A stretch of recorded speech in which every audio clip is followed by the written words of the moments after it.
Hey, happy Monday, everybody. I'm Jessup Reisbeck, and this is your CBS 58 Quickcast. Let's get right to Drew. It has been a wet start to the work week, Drew. And we're going to be drying out for tonight into tomorrow morning. We'll see temperatures starting in the 50s.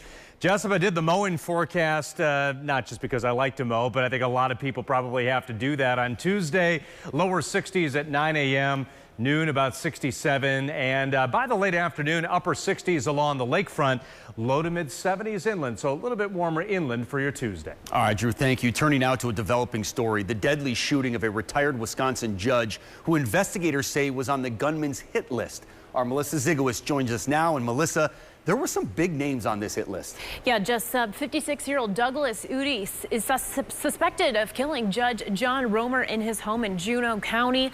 Today, Attorney General Josh Kaul says he can't comment on much as the investigation is still ongoing, but a source close to the investigation says Udi had a hit list that also included Wisconsin Governor Tony Evers and Republican Senate Minority Leader Mitch McConnell. Kaul would just say those on the list have been contacted, and he does not believe any of them are in danger. The Wisconsin Department of Justice is continuing to investigate. Melissa Zigowitz, thank you so much. We, of course, will continue to follow those developments. All right, changing gears now. In other news, a judge sentencing Andres Martinez to life in prison today. Martinez was convicted of killing his 12-year-old grandson with a hammer. Gas prices have hit record highs here in Wisconsin, with the potential to affect everything from vacation plans to everyday errands. Our Gabriela Becerra has more. Just about $1.5 for a gallon of gas was unimaginable, but after this weekend, you'd be hard-pressed to find prices for any lower than that. And these rising prices have some drivers reconsidering how much they use their cars. Despite that concern, AAA says demand hasn't gone down any, and until that happens, we're looking at an expensive summer for travel.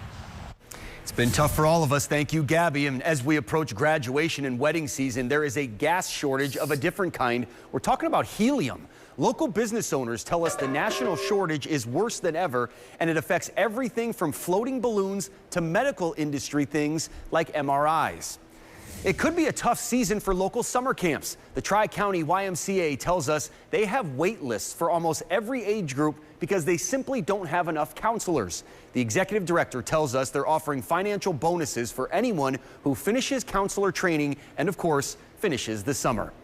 Aaron Rodgers is expected to be back on the field with the Packers tomorrow for the team's minicamp, and the Brewers have a well-deserved day off after a stretch of 18 games in 17 days. But even though they don't have a game, pitcher Brent Suter stayed busy on this off day by reading his new children's book to kids at the Next Door Foundation.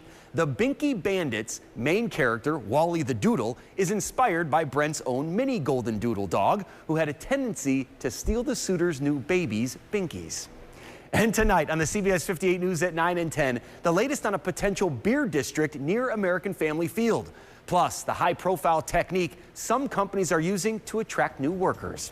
We will see you tonight, but for now, that is your CBS 58 Quickcast. I'm Jessup Reisbeck. Thanks so much for being there.